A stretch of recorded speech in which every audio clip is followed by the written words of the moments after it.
जिन पितरों की पुण्यतिथि नहीं ज्ञात होती है उनके नाम से पिंडदान और तर्पण सर्वपित्र अमावस्या के दिन की जाती है। सर्वपित्र अमावस्या के दिन उन सभी पितरों को पिंडदान किया जाता है जिनकी तिथि मालूम ना हो और उन्हें पिंडदान करके उनसे आशीर्वाद प्राप्त किया जाता है। सर्वपित्र अमावस्या के दिन सुनी जाने वाली एक पौराणिक कथा आज मैं इस वीडियो में आप लोगों के साथ शेयर करूंगी, तो वीडियो को पूरी जरूर देखिएगा, कथा को पूरी जरूर सुनिएगा। कथा को पूरी सुनने से पुण्य भी पूरा प्राप्त होता है। तो चलिए शुरू करते हैं। गरुड़ जी अपने मन में जिज्ञासा लिए हुए भगवान विष्णु के पास आते हैं और उन्हें प्रणाम करते हुए कहते हैं, हे प्रभु, पितृपक्ष में पितरों की पूजा करने से कौन सा फल मिलता है? पितृपक्ष के दौरान पितरों की शांति के लिए कौन से उपाय करने चाहिए? भगवान विष्णु कहते हैं, हे गरुड़, तुमने आज उत्तम प्रश्न किया है। तुम्हारे इस प्रश्न में समस्त मनुष्य जाति का कल्याण छिपा हुआ है। जो मनुष्य अपने पितरों को संतुष्ट करता है उसके समस्त दोष और दुख समाप्त होते हैं। पितरों की पूजा करने से मनुष्य को अपने पूर्वजों का आशीर्वाद प्राप्त होता है। इस विषय में एक अप्सरा और ऋषि की प्राचीन कथा कही जाती है जो मैं आज तुम्हें सुनाता हूँ।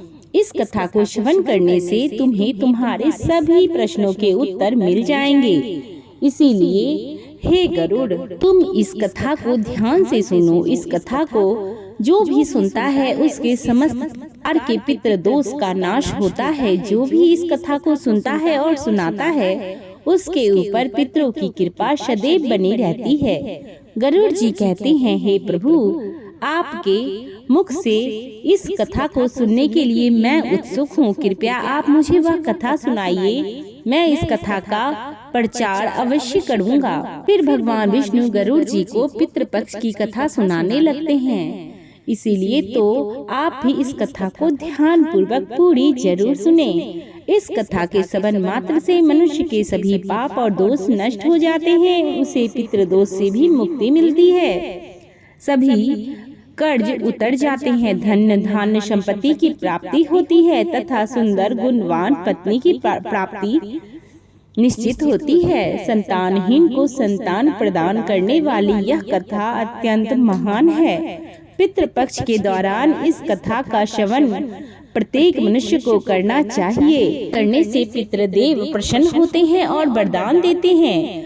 भगवान विष्णु कहते हैं, हे गरुड़, प्राचीन काल की बात है। रुचि नाम के एक राजा थे जो संसार के माया मोह को छोड़कर निर्भय होकर ब्रह्मचर्य का पालन करते हुए निरहंकार भाव से पृथ्वी पर विचरण करने लगे। उन्हें संसार की सभी खुशियां और भोगों का त्याग कर दिया था। उन्होंने घर में रहना भी छोड़ दिया था। वे एक बार ही भोजन करते थे और वन में भटकते रहते थे। उन्हें ऐसा वैराग्य धारण किए हुए देखकर उनके समस्त पितृगण अत्यंत दुखी हो गए। अपने वंशज को इस प्रकार से वंश को नष्ट करता हुआ देखकर उन्हें भय लगने लगा। उन्होंने सोचा कि वे स्वयं चलकर अपने वंशज से मिलेंगे और उसे वैराग्य का त्याग करने के लिए कहेंगे। फिर एक दिन जब ऋषि रुचि ध्यान मग्न होकर तपस्या कर रहे थे, उसी समय उनके समस्त पितृगण उस स्थान पर प्रकट हुए। जब ऋषि रुचि ने अपनी आंखें खोली तो उन्होंने 4 दिव्य आत्माओं को अपने सामने खड़ा देखा। उन्हें देखकर वे आश्चर्यचकित हो गए और उन्हें प्रणाम करते हुए कहने लगे, हे महान आत्माओं, आप कौन हैं और किस कारण से आप मुझे दर्शन देने के लिए पधारे हैं? वे सभी दिव्य आत्माएं कहने लगे, हे वत्स, हम तुम्हारे पूर्वज हैं और हम तुम्हारे इस वैराग्य रूप पूर्ण आचरण से अत्यंत दुखी हैं, इसीलिए तुमसे मिलने के लिए आए हैं। ऋषि रुचि ने उन्हें नमस्कार करते हुए आदर पूर्वक पूछा, हे पितृगण, आप सभी के दर्शन करते मैं कृतार्थ हो गया, किंतु आप मेरे आचरण से दुखी क्यों हैं? कृपया मुझे विस्तार से बताइए। मुझसे ऐसी कौन सी भूल हो गई है जो मेरे पूर्वज मुझसे असंतुष्ट और दुखी हैं? तब वे सभी पितृगण कहने लगे, हे वत्स, तुमने किस कारण से विवाह नहीं किया? विवाह स्वर्ग और मोक्ष प्राप्ति का उत्तम मार्ग है। गृहस्थ आश्रम के बिना मनुष्य को शाश्वत बंधन होता है। गृहस्थ में रहकर मनुष्य देवताओं, पितरों, ऋषियों और याचकों की पूजा करके उत्तम लोकों को प्राप्त करता है। वह देवता को स्वाहा और पितरों को स्वधा शब्द के उच्चारण से तथा द्वार पर आए अतिथियों और याचकों को दान देकर संतुष्ट करता है। विवाह न करके और संतान को उत्पन्न न करके तुम देव ऋण तथा पितृजनों के ऋण से मुक्ति नहीं पा सकोगे। संसार में रहने वाले मनुष्य, ऋषि और अन्य प्राणियों के लिए भी तुम प्रतिदिन ऋणी हो जाओगे। संतान की उत्पत्ति के बिना तुम स्वर्ग को कैसे प्राप्त कर सकोगे? देव पूजा, पितृ तर्पण तथा संन्यास ग्रहण किए बिना तुम्हें स्वर्ग की प्राप्ति नहीं होगी। सभी पितृ कहते हैं, हे पुत्र, यदि तुमने विवाह नहीं किया तो यह अन्याय केवल तुम्हें कष्ट ही देगा। मरने के बाद तुम्हें नरक की प्राप्ति होगी और अगले जन्म में भी कष्ट भोगने होंगे। फिर ऋषि ने अपने पितरों से कहा, हे पितरों, जीवन में विवाह करना अत्यंत दुखदायक है। इससे पाप का संग्रह होता है और अंत काल में यह अधोगति प्रदान करता है। इसी विचार से मैंने स्त्री के साथ विवाह नहीं किया। स्त्री संग पानी ग्रहण करने से मुक्ति नहीं मिलती। जो व्यक्ति अविवाहित रहकर प्रतिदिन विद्या ग्रहण करता है और ज्ञान के अमृत से अपनी आत्मा को निर्मल करता है, वह मेरे लिए श्रेष्ठ है। विद्वान ने अनेक प्रकार के सांसारिक कर्मों का वर्णन किया है। इसीलिए मनुष्य को अपने इंद्रियों पर संयम रखकर तत्व ज्ञान के जल से आत्मा को शुद्ध करना चाहिए। फिर पितरों ने कहा, हे वत्स, इंद्रियों को बस में रखकर ज्ञान के द्वारा आत्मा को निर्मल करना चाहिए। तुम्हारा यह कथन उचित ही है, किंतु यह कल्याण का मार्ग नहीं है जिस पर तुम चल रहे हो। यज्ञ, तप और दान के द्वारा अपने अमंगल को दूर करते हुए फल प्राप्ति की कामना रहित जो शुभ और अशुभ कर्म है, वे बंधन के कारण नहीं होते। जो पूर्व का कर्म है वह भोग से नष्ट होता है। पूर्व जन्म का जो पुण्य कर्म है वह सुख दुख को भोगने से निरंतर नष्ट होता रहता है। फिर ऋषि रुचि ने कहा, हे पितामह, वेदों में कर्म मार्ग के प्रतिपादन द्वारा अविद्या और माया की पुष्टि की गई है। इसीलिए आप मुझे विवाह करने के लिए क्यों प्रेरित कर रहे हैं? विवाह करके मेरा अनिष्ट ही हो जाएगा।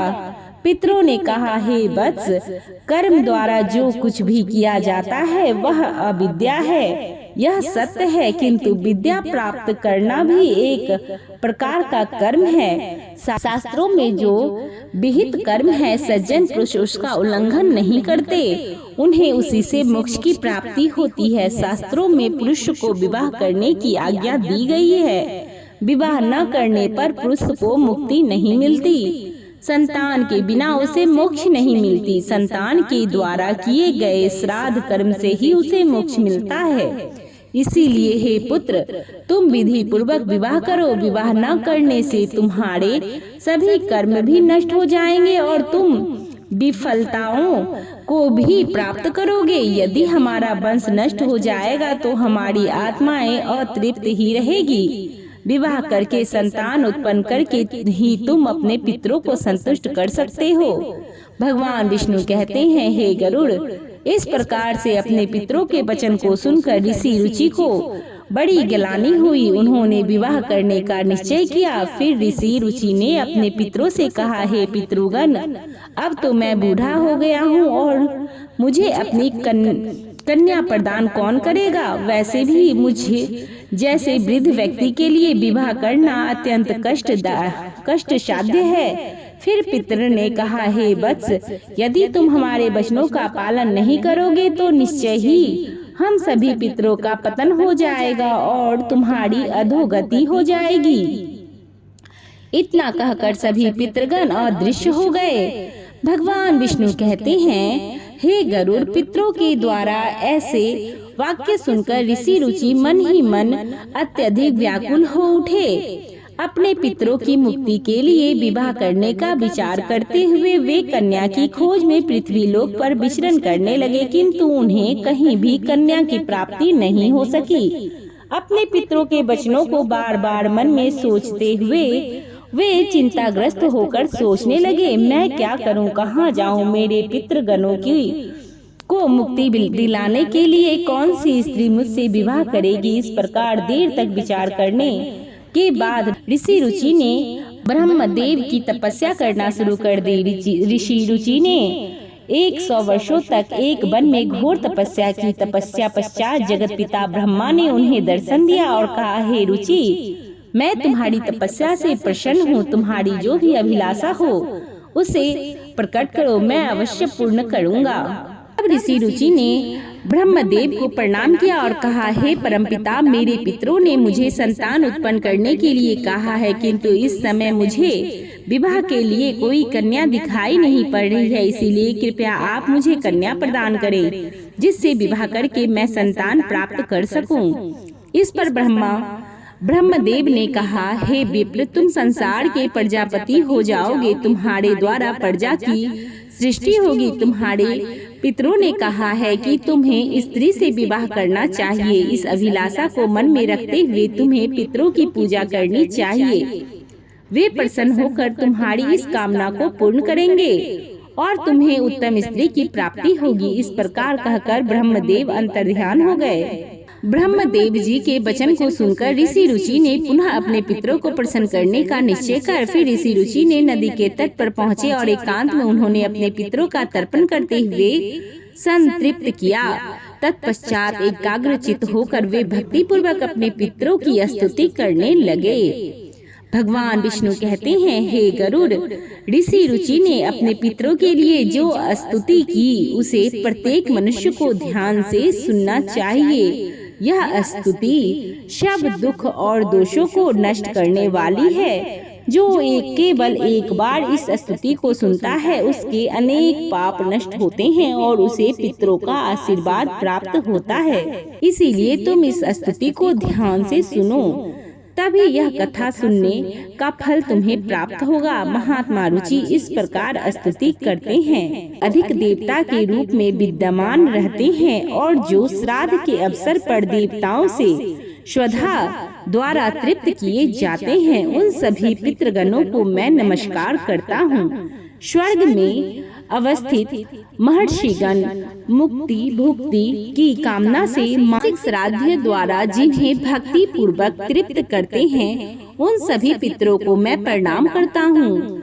अग्नि, श्वात, वर्ष, आज्य और सोमपति गण वे सभी इस श्राद्ध में मेरे द्वारा संतृप्त होकर तृप्ति को प्राप्त करे।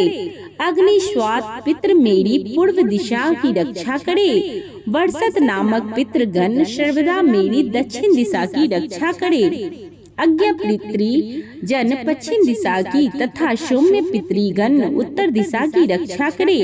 यह समस्त पितृजन राक्षस, भूत, पिशाच और असुर गणों के कारण उत्पन्न दोषों से नित्य सब प्रकार से मेरी और हमारी रक्षा करे। विश्व मुख आराध्य धर्म धान्य शुभांद भूति द भूति कृति और भूति नामक जो पितरों के 9 गण हैं तथा कल्याण और कलदरा, क्षय, कलता, हेतु और अनहग नामक जो पितरों के 6 गण हैं कहे गए हैं और बड़द, तुष्टि, पुष्टि, विश्वपात और धाता नाम से विख्यात ये 7 गण तथा पितृगणों के पाप विनाशक जो महान महात्मा महिमा बान और महाबल नाम से प्रसिद्ध ये 5 गण हैं, उन गणों के ही साथ सुखद धन धर्मदुई अत्यंत प्रसन्न होइए। और उसी समय एक दिव्य तेज उत्पन्न हुआ और आकाश मंडल में चारों ओर व्याप्त हुआ। संपूर्ण विश्व को अपने तेज से आच्छादित करने वाले उस रोशनी को देखकर ऋषि रुचि अपने घुटनों पर बैठकर फिर से पितरों की स्तुति करने लगे। रुचि की स्तुति सुनकर पितृगण अत्यंत प्रसन्न हुए और वे अपने आप उनके सामने प्रकट हुए। रुचि ने पुष्प, गंध और अनुलेय पदार्थों का उन्हें निवेदन किया था। वे सभी पितृ उन्हीं को धारण करके उनके सामने प्रकट हुए। रुचि ने भक्ति पूर्वक हाथ जोड़कर अपने पितरों को प्रणाम किया और निवेदन किया। प्रसन्न होकर पितरों ने कहा, हे पुत्र, तुम्हारी इस स्तुति से हम अत्यंत प्रसन्न हैं। इसीलिए अब तुम्हारी जो भी कामना हो वह निसंकोच होकर कहो।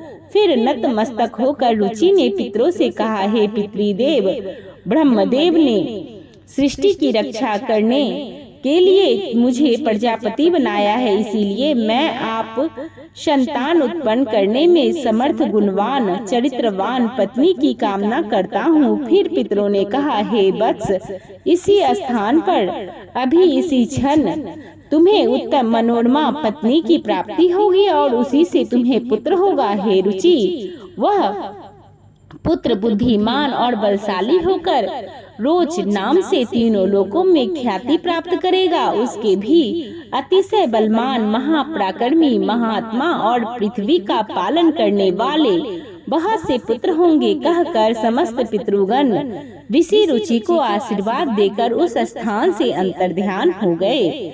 पितरों के अंतर्ध्यान होते ही पितरों की कृपा से उसी समय उस नदी के मध्य से ही रुचि के समीप परमलोचना नामक मन को प्रिय लगने वाली सुंदर श्रेष्ठ एक अप्सरा प्रकट हुई। उस श्रेष्ठ अप्सरा ने मधुर वाणी में महात्मा रुचि से कहा, हे तपस्वी, श्रेष्ठ वरुण के पुत्र महर्षि पुष्कर द्वारा मेरी एक अतिशय सुंदर कन्या उत्पन्न हुई है। मैं उस सुंदर रूप वाली माननी नामक कन्या को भाड़िया के रूप में आपको प्रदान करती हूँ। आप इससे विवाह करें। इस कन्या से आपको अतिशय बुद्धिमान मनु नाम का पुत्र होगा। फिर प्रजापति रुचि ने उस अप्सरा कन्या से विवाह किया। भगवान विष्णु कहते हैं, हे गरुड़, इस प्रकार से ऋषि रुचि ने अपने पितरों को प्रसन्न करके विवाह के लिए कन्या प्राप्त की और अपने वंश को आगे बढ़ाया। फिर गरुड़ जी ने कहा, हे प्रभु,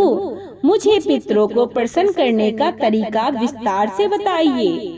तब भगवान विष्णु ने गरुड़ जी से कहा कि पितरों को प्रसन्न करने के लिए कुछ विशेष अनुष्ठान, तर्पण और धार्मिक कार्यों का पालन करना आवश्यक होता है।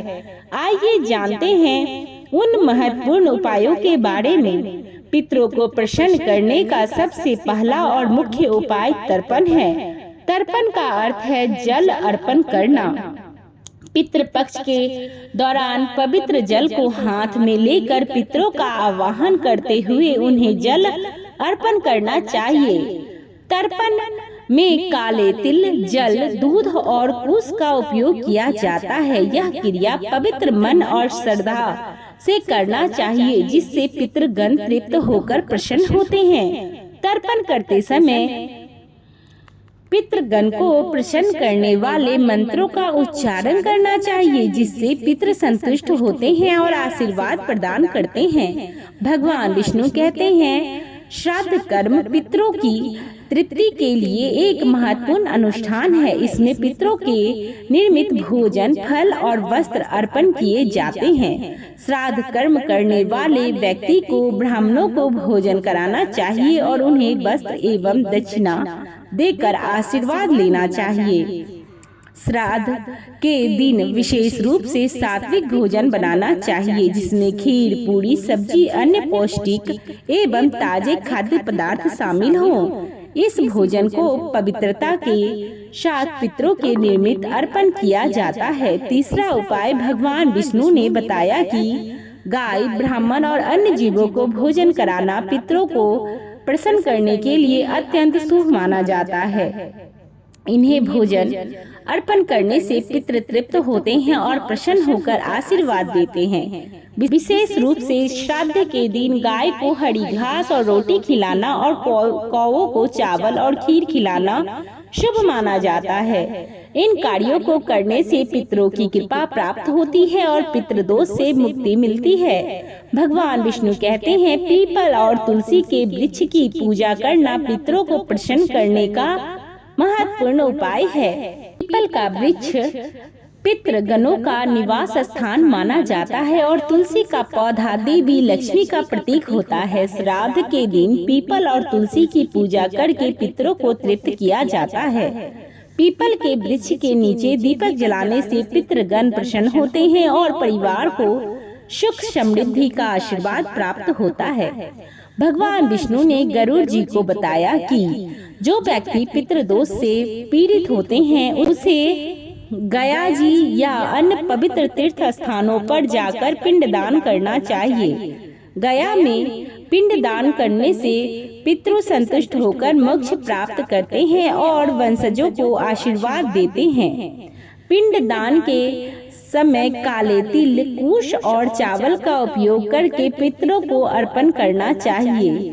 यह प्रक्रिया पितरों को तृप्त करती है और उनकी आत्मा को शांति प्रदान करती है। भगवान विष्णु कहते हैं, पितरों को प्रसन्न करने के लिए व्यक्ति को श्राद्ध पक्ष के दौरान व्रत रखना चाहिए। इस समय सात्विक आहार ग्रहण करना चाहिए और ब्रह्मचर्य का पालन करना चाहिए। भगवान विष्णु ने गरुड़ जी से कहा कि श्राद्ध पक्ष में मांस, मदिरा और तामसिक आहार का सेवन नहीं करना चाहिए। व्रत के दौरान भगवान विष्णु, शिव और देवी लक्ष्मी की आराधना करनी चाहिए। इससे पितरों को शांति मिलती है और वे प्रसन्न होकर आशीर्वाद प्रदान करते हैं। भगवान विष्णु कहते हैं, पितरों को संतुष्ट करने के लिए गरीबों, ब्राह्मणों और साधुओं को अन्न का दान और वस्त्र का दान करना चाहिए। भगवान विष्णु ने बताया कि पवित्र नदियों पर में विशेष गंगा में स्नान करके पितरों के निर्मित जल अर्पण करना अत्यंत शुभ माना गया है। गंगा जल पितरों की तृप्ति के लिए सर्वोत्तम होता है, जिससे पितृदोष समाप्त होता है। गंगा में स्नान करने से व्यक्ति के पाप धुल जाते हैं और पितरों की आत्मा को शांति मिलती है। इस कार्य से पितृ प्रसन्न होकर आशीर्वाद प्रदान करते हैं। अब आइए श्रवण करते हैं सर्व पितृ अमावस्या के दिन सुनी जाने वाली धोधाबाई की कहानी, जिसे सुनने से पितरों को मिलेगी मुक्ति और भयंकर से भयंकर पितृदोष भी समाप्त हो जाएंगे। तो कथा को पूरी जरूर सुनिएगा। एक समय की बात है, किसी नगर में एक सेठ सेठानी रहते थे। उनका एक बेटा और एक बेटी थी। बेटी का नाम धोधाबाई था। उन दोनों का विवाह सेठ सेठानी ने बहुत ही धूमधाम से किया था। घर में खूब धन दौलत थी। एक दिन सेठ सेठानी की मृत्यु हो गई। धोधाबाई विधवा हो चुकी थी और अपने भाई के घर में रहती थी। इस बात से उसकी भाभी बहुत नाराज रहती थी। ऐसे ही पितृपक्ष आया तो भाई बोला, मैं पितरों के तर्पण और पिंड दान के लिए हरिद्वार जा रहा हूँ। तुम मेरे जाने के बाद मेरी बहन को बुलाकर 15 दिन तक भोजन करवा देना। जो भी सामान चाहिए मैं लाकर रख देता हूँ। पत्नी बोली कि ठीक है। सामान लाकर रखने के बाद वो हरिद्वार चला गया। उसके जाने के बाद उसकी पत्नी बोली कि मेरी बहन का नाम पौधा है और ननद का नाम धोधा है। धोधा को भोजन ना करवाकर पौधा को भोजन करवा देती हूँ। ऐसा सोचकर वह अपनी बहन को 15 दिन तक आकर भोजन करने के लिए कह गई। अपनी बहन को खाने के लिए कहने के बाद उसने ननद को घर से बाहर निकाल दिया और बाहर खेत में ननद और उसके बच्चों के लिए झोपड़ी डलवा दी। अपने बच्चों के साथ धोधाबाई झोपड़ी में रहने लगी। सुबह शाम वह धोधा को घर का काम करने के लिए बुला लेती थी। धोधाबाई के घर जाकर घर का सारा काम कराती थी। धोधाबाई भाई के घर जाकर घर का सारा काम कराती थी। धोधाबाई लकड़ी की भाड़ी लेने रोज जाती और उसी से गुजारा होता था। परंतु भाभी ने काम के लिए बुलाया तो उसने लकड़ी की भाड़ी लाना छोड़ दिया। काम के बदले में भाभी बचा खुचा खाना उसे खाने को दे देती थी। जब भी वह भाभी के घर से आती तो आटा छानने वाला कपड़ा अपने साथ ले आती थी। घर आकर उस आटे में सने कपड़े को पानी में घोरकर चूल्हे पर चढ़ाकर वही पकाकर बच्चों को देती और कहती कि खीर है, खा लो। बच्चे वही खाकर सो जाते थे। ऐसे ही उसका समय बीत रहा था। एक बार भाभी ने उसे आटा छानने वाला कपड़ा ले जाते देख लिया। भाभी धोधा से बोली, बाई जी, आटा छानने का कपड़ा कहाँ ले जा रही हो? इसे यहीं छोड़कर जाया करो। धोधा ने कहा कि ठीक है। उस दिन भाभी ने उसे बचा कुचा भोजन भी नहीं दिया। भाभी बोली, कल आपकी माँ का श्राद्ध है, बिना बुलाए तो आना मत। हाँ, आंगन में लगा ये पीपल का पेड़ अगर अपनी जगह से हिले तो आ जाना। ये सुनकर धोधा बेहद दुखी हुई और रोती रोती अपने घर चली जाती है। घर पहुंची तो बच्चे बोले, माँ भूख लगी है, कुछ खाने को दो। वह बच्चे से बोली कि बेटा, आज हम सब का उपवास है, इसलिए खाना नहीं खाना है। आज भूखे ही सो जाओ। अगले दिन बच्चे बोले कि माँ, मामी ने कहा था कि आज नानी का श्राद्ध है, तो चलो वहाँ चलते हैं। तो धोधा बोली कि बेटा, मामी ने कहा है कि आंगन में लगा पीपल का पेड़ अगर अपनी जगह से हिले तो ही आना है। तुम बताओ, कभी पेड़ हिलता है? पत्ते हिलते हैं, टहनी हिलती है, कभी पेड़ तो हिलते देखा है? उसने बच्चों को समझाया कि बिना बुलाए नहीं जाना चाहिए। शाम हुई तो उसके भतीजे आए और बोले, बुआ माँ ने भोजन भेजा है। उसने देखा कि भोजन के नाम पर 2 सूखी रोटियों के ऊपर थोड़े से चावल रखे हैं। यह देखकर उसे बहुत गुस्सा आया और अपने बच्चों से बोली, इसे झोपड़ी के ऊपर फेंक दो। और वह भूखे ही अपने बच्चों को लेकर सो गई। सारी रात गंगा माँ को याद करती रही और प्रार्थना करती रही कि हे माँ गंगा, मेरे भाई की रक्षा करना, वो हमारी रक्षा करेगा। अगले दिन फिर भाभी आई और बोली, बाई जी, कल तुम्हारे पिता का श्राद्ध है, बिना बुलाए मत आना, लेकिन आंगन में लगा पीपल का पेड़ हिले तो आ जाना। अगले दिन भी वे भाभी के घर भोजन के लिए नहीं गई। शाम को फिर उसके भतीजे आए और 2 सूखी रोटी और चावल के साथ दे गए। उसने फिर वह रोटी और चावल झोपड़ी के ऊपर फिकवा दी और भूखे ही बच्चों को लेकर सो गई और सारी रात रोती रही। माँ गंगा से प्रार्थना करती रही, हे माँ गंगा, मेरे भाई की रक्षा करना, वो हमारी रक्षा करेगा। इस तरह पितृपक्ष के 16 दिन बीत गए। उसका भाई वापस आया तो उसने देखा उसके घर के आंगन में कीचड़ की ही कीचड़ पड़ा हुआ है। उसने अपनी पत्नी से पूछा कि इतना कीचड़ क्यों है, मेरी बहन और भांजे कहाँ हैं? तो उसकी पत्नी बोली, श्राद्ध के पूरे 16 दिन तक मैंने तुम्हारी बहन और भांजों के पैर कच्चे दूध से धोए हैं, इसलिए यहाँ कीचड़ हो रहा है। तुम्हारे पीछे से मैंने उनकी खूब सेवा की, पूरी हलवा खिलाई, फिर भी वह मुझसे नाराज होकर खेत में झोपड़ी डाल कर रह रही है। भाई खेत पर पहुंचा तो वह देखता क्या है कि वहाँ कोई झोपड़ी नहीं थी। वहाँ एक आलीशान महल बना हुआ था, जिसके आंगन में उसके भतीजे खेल रहे थे। उसने जाकर अपनी बहन से कहा कि बहन, ये सब क्या है? तब उसने अपने भाई को सारी बात बताई और बोली, भाई, जो तुम्हारे आंगन में कीचड़ है वो कच्चे दूध से नहीं बल्कि भाभी के व्यवहार से है। जो मैं दिन रात रोती थी, उन आंसुओं के पानी से हुआ कीचड़ है। माता पिता के श्राद्ध पर भाभी ने कहा, पीपल का पेड़ हिले तो आ जाना, बिना बुलाए मत आना। पीपल का पेड़ हिला नहीं तो हम गए नहीं। और शाम को उन्होंने 2 रोटी और चावल भिजवाई, जिससे मैंने गुस्से में झोपड़ी के ऊपर फेंक दिया। माता पिता के आशीर्वाद तुम्हारे साथ और गंगा मैया की कृपा से ये सूखी रोटी सोने में और चावल हीरे मोती में बदल गए, जिसके प्रभाव से ये सब हुआ है। भाई ने अपनी बहन से अपनी पत्नी की गलती की माफी मांगी। भाई ने धोधाबाई से घर लौटने को कहा तो धोधाबाई बोली, गंगा मैया ने तुम्हारी रक्षा की, तुम हमारी रक्षा करोगे, लेकिन अब हम यहीं रहेंगे। ये सुनकर भाई ने अपने माता पिता को याद किया और बोला, मेरे पितरों ने जैसे मेरी बहन और भांजों की रक्षा की है, उनके दुख काटे, वैसे सबके काटना, सबकी रक्षा करना। कहानी को कहने वाले, सुनने वाले और हुंकार भरने वाले सब पर कृपा बनाए रखना। बोलो पितृदेव की जय। इसी के साथ यह कथा यहीं पर समाप्त होती है। आपको यह वीडियो कैसी लगी कमेंट बॉक्स में जरूर बताइएगा। पितृदेव की जय कमेंट में लिखना बिल्कुल भी नहीं भूलिएगा। हमारे साथ अभी तक वीडियो पर बने रहने के लिए आपका धन्यवाद।